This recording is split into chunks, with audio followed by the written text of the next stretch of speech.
คนควรภาคภูมิใจขน้อยขอขอบใจทางคณะกรรมการและทุกท่านที่มาร่วมในงานปีใหม่ของค่ำคืนนี้ขน้อยมีความภาคภูมิใจไล่ที่ได้เป็นส่วนหนึ่งของนางสังขารขน้อยได้มีโอกาสเข้าร่วมในกิจกรรมและวัฒนธรรมต่างๆซึ่งทำให้มีความสัมพันธ์อันดีงามในการเสพกับครอบครัวของขน้อยและเพื่อนมิตรทั่วไปการที่เป็นนางสังขารก็เป็นส่วนหนึ่งของวัฒนธรรมอันดีงามของเราและมีโอกาสได้เรียนรู้เกี่ยวกับวัฒนธรรมของพวกเขาอีกด้วยและมีโอกาสได้มอบมรดกอันงามนี้ให้สืบทอดต่อไปสุดท้ายนี้ขน้อยขออวยพรให้ทุกท่านมีความสุขและสมหวังทุกประการในปีใหม่และตลอดไปสบายดีปีใหม่ขอขอบใจ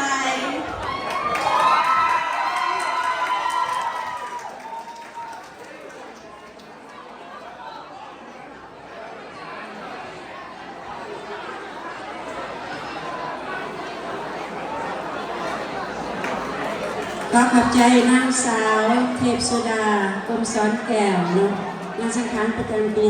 2024 หรือว่า 2567 ขอแนะนำอีกชนิดว่านางสังขารผู้เขาประกวดนางสังขารประจำปี 2568 เนาะนางสังขารหมายเลข1 Yo, just don't let it happen again. ขอเชิญ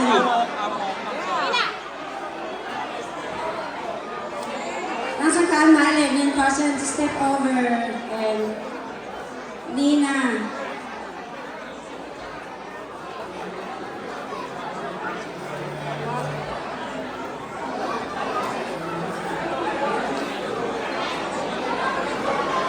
นางสังขารหมายเลข1นางสาวนีนาไซยาราอายุ23 ปีลูกสาวของพ่อ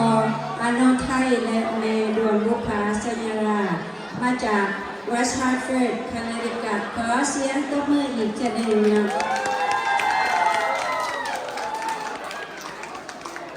ต่อไปขอเชิญนางสังขารหมายเลข2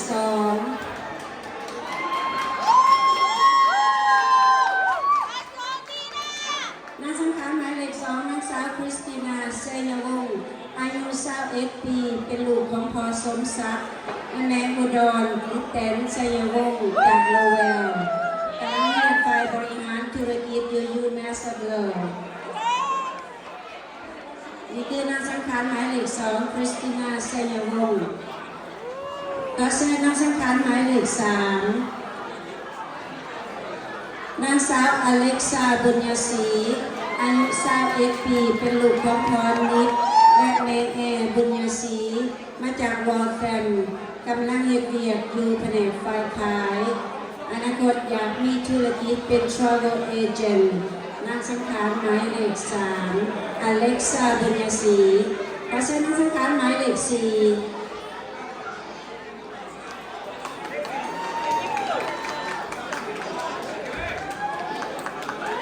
นางสังขารหมายเลข4นางสาวแคลรี่พุทธวงศ์อายุ17 ปีมาจาก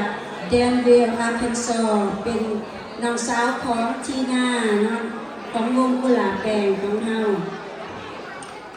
กำลังเรียนอยู่แดนวิลล์ไฮสคูลอาร์เคนซอว์นี่คือนางสังขารหมายเลข4นางสาวแคลรี่พุทธวงศ์ขอเชิญนักสังขารหมายเลข5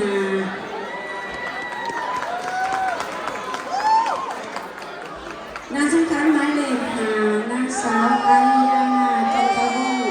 อายุ17 ปี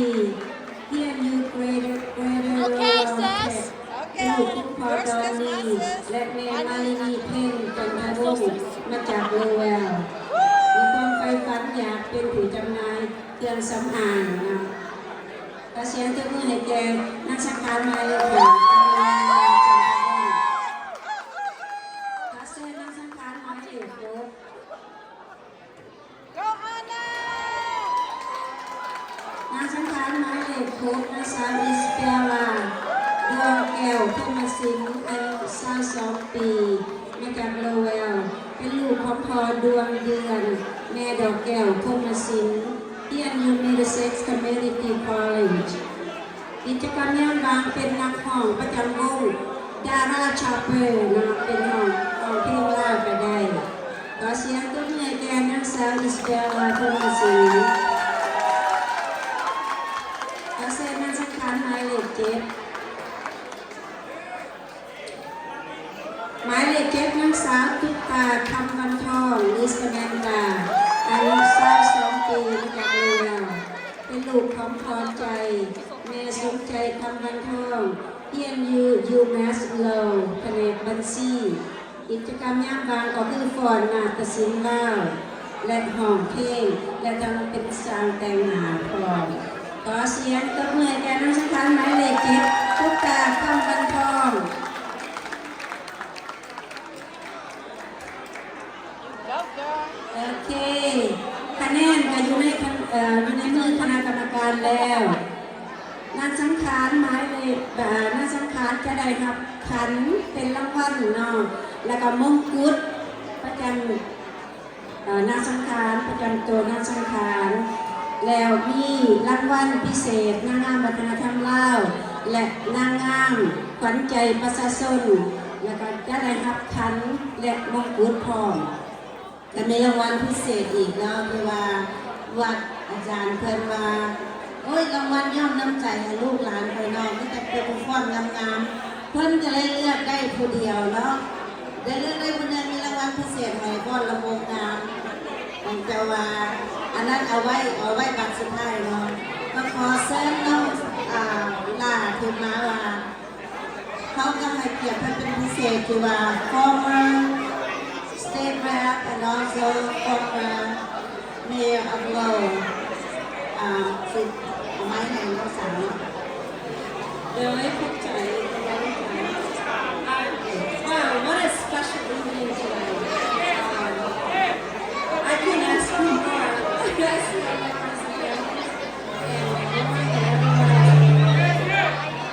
anyways, I would like to call our city council and our former mayor, Sakaria Child, to say a few words. There is some few great awards that here tonight and more coming. So just in case you're like, oh, why I'm not getting it, it's just because we're still working on it. Thank you. สบายดีปีใหม่ Everybody's come loud today, right? Give a round of applause to Sean, favorite chairman in the Victor in Pennsylvania. I love seeing 3 generations of our people coming out to celebrate tonight, like grandparents, parents, kids, grandkids, who are to celebrate the rich culture, the rich heritage of the Lao community and the South Asian community. Give your hands of applause. It is so wonderful. Like many of you, I was born in a small village. You were all born in a village in Laos, born in a small village in Cambodia. I remember around the New Year time, during the harvest time, we celebrate around the bonfire, around the fire. We go to the temples, we dress up nice. We give thanks, we give appreciation to our ancestors. We celebrate the family, the culture, the food. I am so happy that we're able to bring our culture from Laos, from Cambodia, from Southeast Asia to come celebrate in Lowell, our new home.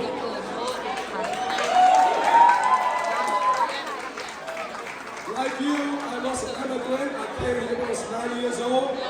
And with the grace of our community, we stay together, we unite together. I was able to become the first Cambodian American mayor in the United States. I also would like to acknowledge my good friend.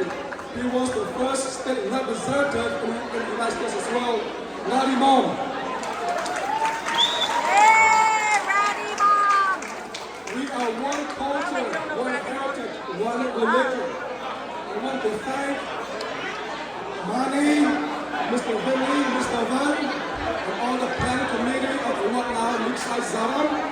for making this event happen and I could stand right here.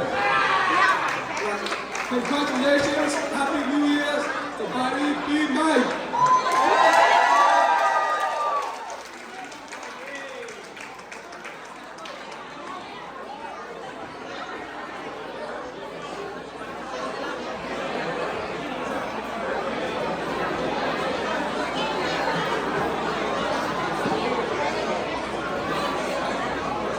สวัสดีค่ะฉันชื่อสุโมรัตนายมฉันเป็นผู้อำนวยการ Congresswoman Lori Trahan ฉันมีความสุขมากที่มาที่นี่ฉันขอให้ citation 3 citation ที่ 1 ให้พระอาจารย์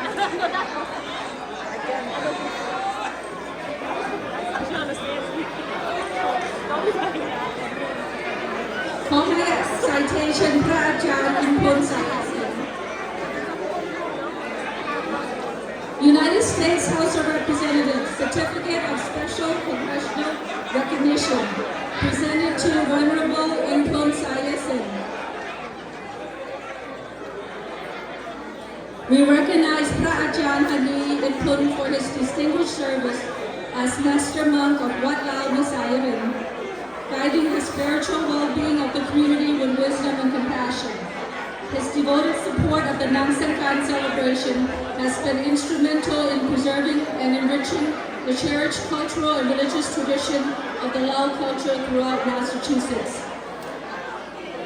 I present it today on behalf of Congresswoman Lori Trahan.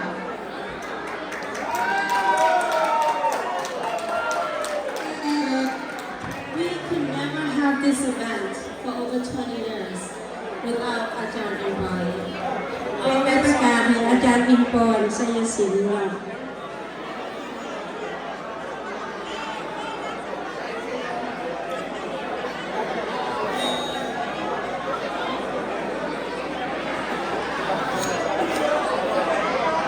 ยังอีกผู้หนึ่งนะอดใจรอวันสมความงามและสังขารของเฮาสะก่อนเนาะและรุ่นว่าผู้ใดสิได้ ฉันขอเชิญประธานเวที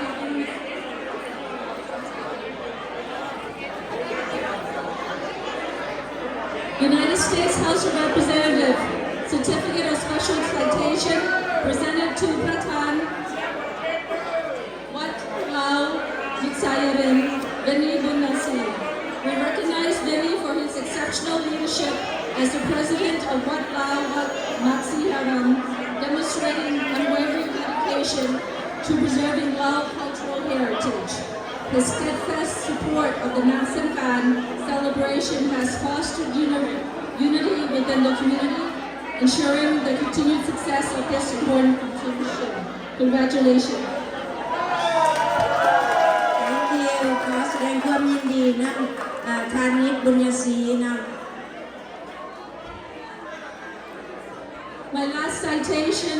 is to the Nang Sangkan Lao New Year Planning Committee. FP Mani, United States House of Representatives Certificate of Special Congressional Recognition presented to the Nang Sangkan Lao Planning Committee. Includes everyone in front of me as well. We recognize the Nang Sangkan Lao New Year Planning Committee 2025 for their steadfast dedication in organizing this vibrant and culturally enriching celebration, fostering community unity,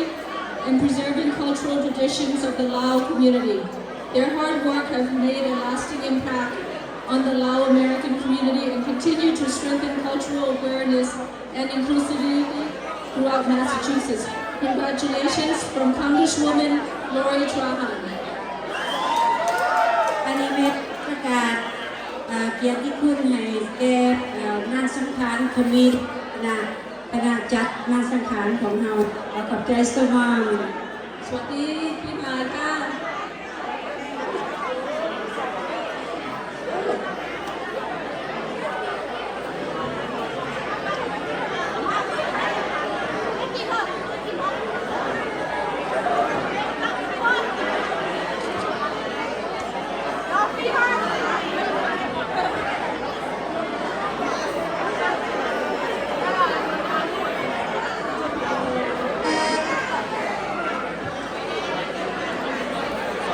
No, no. You can beat me up after. Okay.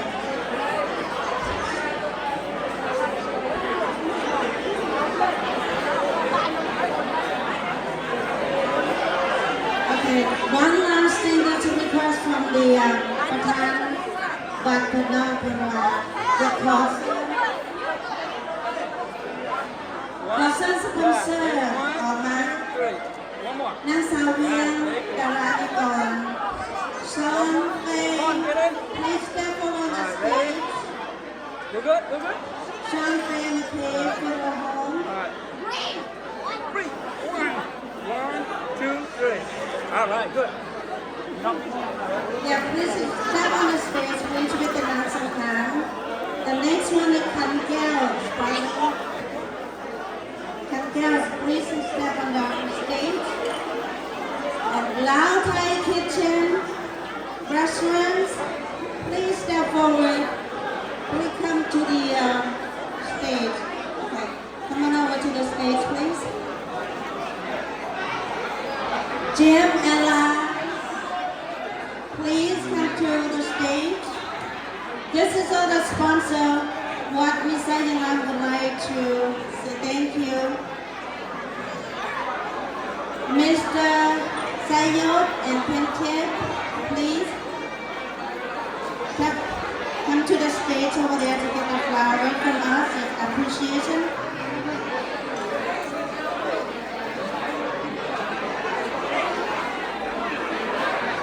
The next one will be Darling and Kevin. Please come to the stage and get the flowers. Well, thank you so much. Lansang Express. China Star, Tan Air, Ella, Thai Tasty Restaurants, Lao Community, New Hampshire, Tan Keo. So the last one would be Tan Kem and Tom. Please come to get the flowers from us as appreciation and thank you so much to support what we send around.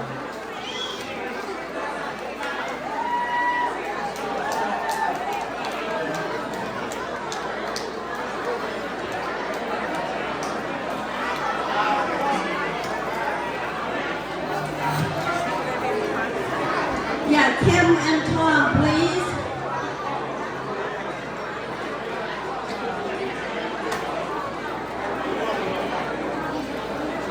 Oh, sorry. Kosan Tom Interkun, another sponsor, please come forward to the stage.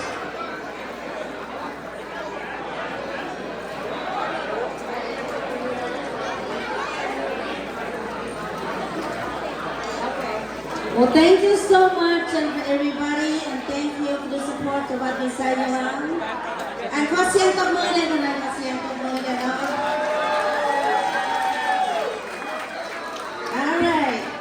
Now you may get back to your seat. Thank you so much. Now we're going to continue the last few more minutes.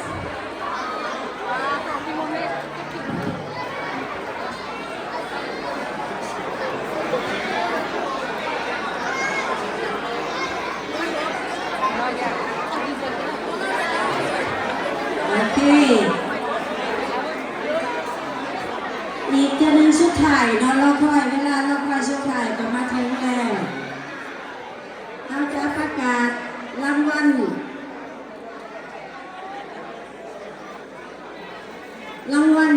Miss Popularity ก่อนเนาะอาขอเชิญคณะกรรมการนักสังขารประจำปัดเราวิทยาหารเพจนักสังขารเราฟ้องว่านักสังขารเตรียมพร้อมแล้วมั่นใจประชาชน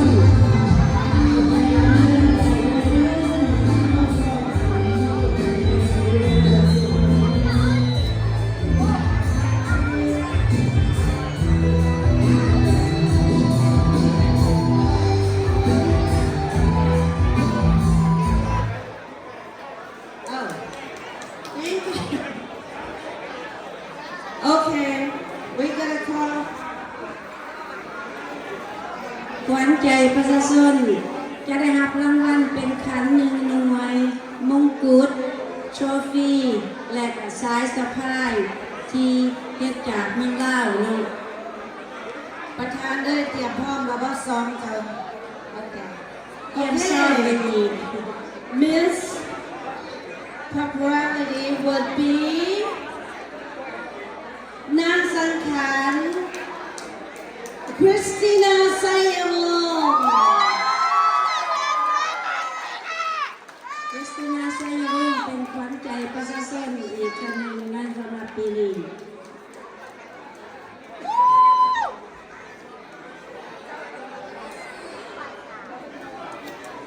ผู้มอบสายสะพายขวัญใจประชาชนก็คือนางสาวนีนาแพงนุสิทธิ์อดีตนางสังขารของวัดลาวมีไสยราม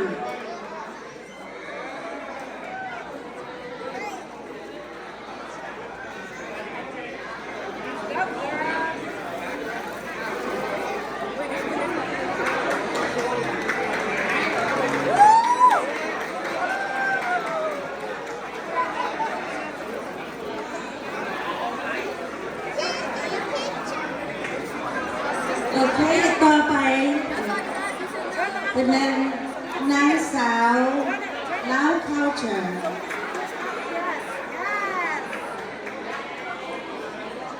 โอเคขอเสียงปรบมือให้แก่ขวัญใจประชาชนนางสาวคริสตินาไซยวงศ์ขอขอบใจ นะคะยูเซมวอร์กับ รับรางวัลรางวัลนางสาววัฒนธรรมลาวหรือว่า Miss Culture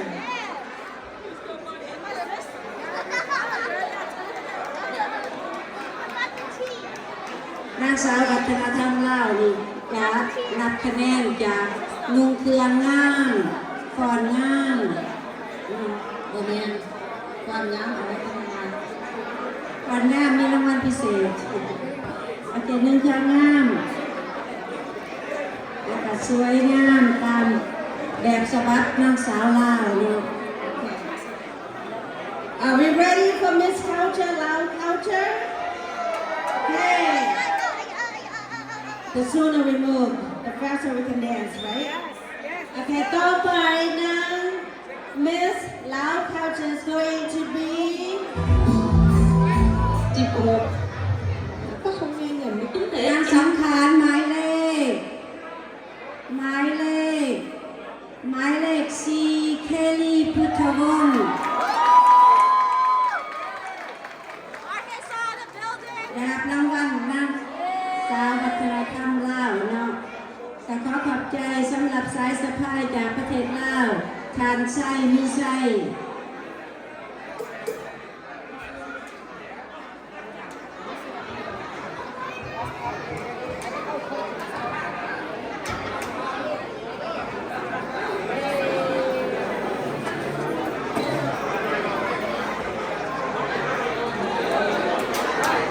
Let's go, Miss Arkansas.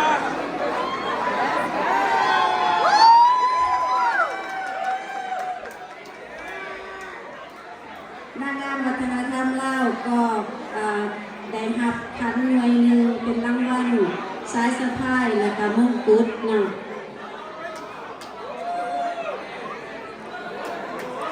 คือพอเสียเที่ยวเดินทางมาไกลเนาะมาจากอาร์คันซอส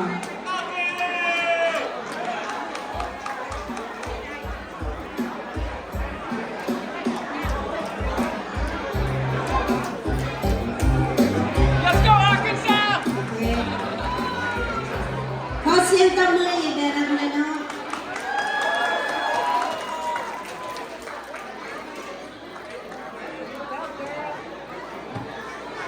Okay, the next one we are going to call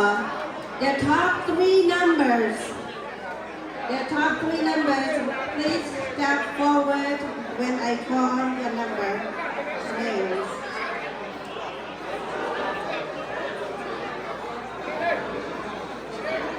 Top 3 number เนาะอีก3นางสาวที่จะเข้าหอบสุดท้ายเพื่อคัดเลือกเป็นนางสังขารเนาะผู้ที่1ได้แก่หมายเลขนางสังขารหมายเลข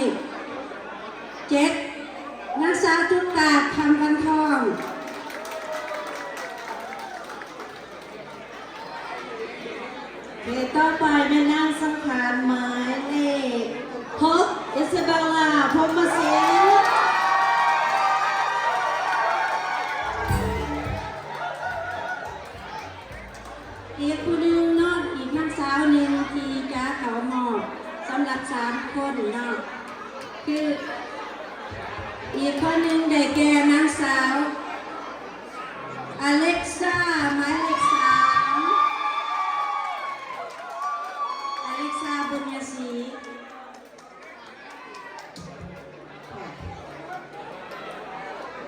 I'm going to read the second monologue.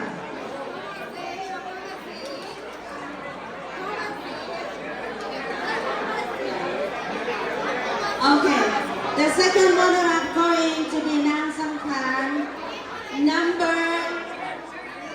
3, Alexa. ขอเสียงตบมือให้สาว number 3.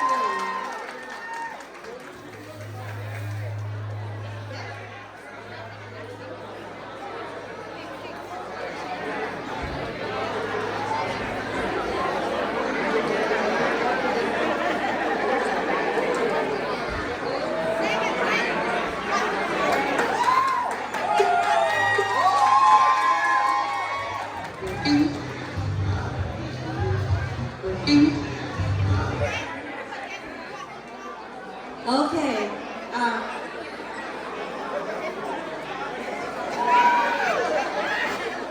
Alexa, step back, please. Okay, now the two together. ขอขอบใจสปอนเซอร์หรือว่าผู้อุปถัมภ์มงกุฎทั้ง3มงกุฎของนางสังขารนางงามวัฒนธรรมลาวและก็ขวัญใจประชาชนก็คือนางลินดาอินทวงศ์ขอขอบใจสำหรับเป็นผู้อุปถัมภ์มงกุฎ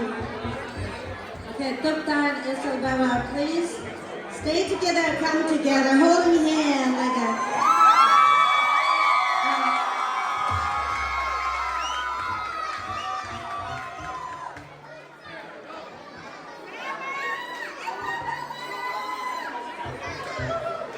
All right, I'm going to call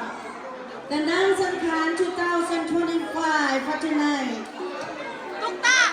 The Nang Samkhan for tonight 2025 is going to be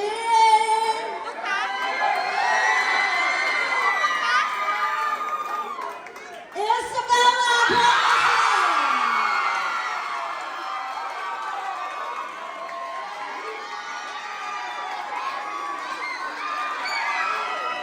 อิสเบลลาพรหมศิลป์เป็นนางสังขารประจำปี2568ขอความร่วมมือนั้นพ่อแม่หรือว่าอ้ายน้องเนาะอย่าฝ่าเอารางวัลมาให้นางสังขารเนาะโอเคผู้มอบสายสะพายนางสังขารก็คือนางสังขารประจำปี2567หรือว่าประจำปี2024นางสาวเทพสุดาเป็นผู้มอบสายสะพายและมงกุฎ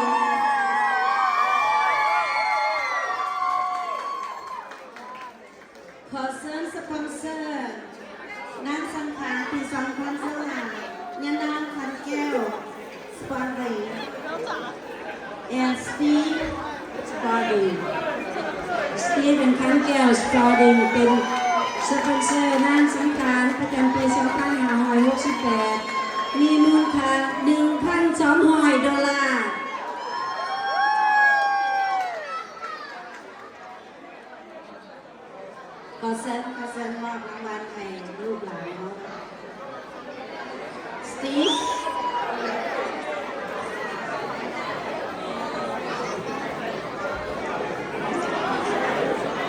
All right, turn around. Steve, please turn around and take a picture, please. The cameraman's right over there.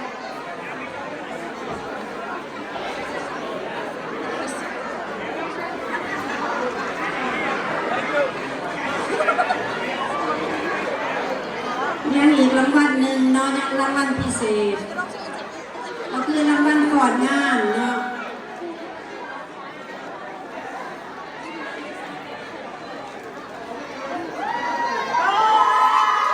นางสังขารประจำปี2024-2568นางสาวอิสเบลลาโทมัสซินขอเสียงตบมืออีกทีหนึ่งสวยงามสมมงกุฎเนาะ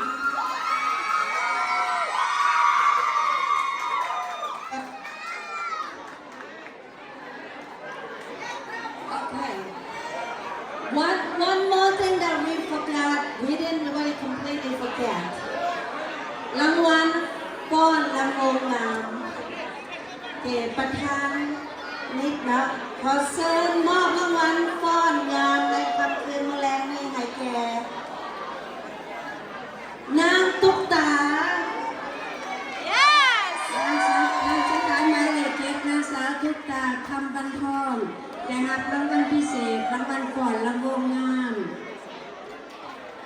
ประเสริฐธานิชบุญยศรีประธานบักเรามีสัญลักษณ์มอบรางวัล Turn around. I didn't mean to yell. Thank you.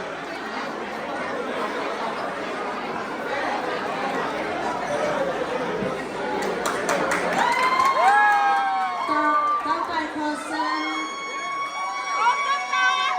สองที่มาจากวัดอิสยาลามของเราจะใส่มอบให้ลูกๆแล้วบอกให้เบิดแล้วมาให้เบิดแล้วเอาเป็นยังบ่บอก Somebody be nice. โอเค ต่อไปขอเบิดแล้วเนาะ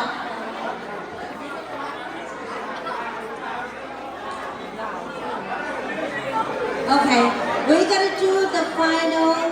photo for all the girls. Cause and for Manang Sangkan, come to the line and take pictures, please. Oh, ขอประชาสัมพันธ์หน่อยหนึงเนาะลูกสาวของนางเอวาวันนาบัวทองคนเฮ็ดแอนเวลปสีกรีนพันเฮียพันเสีย มีใครเห็นบ่เนาะอะไร เพราะว่าหลานน้อยเขาชอบ the envelope the green envelope ถ้าใครเห็นเอาขึ้นมาส่งลูกหลานมาเด้อ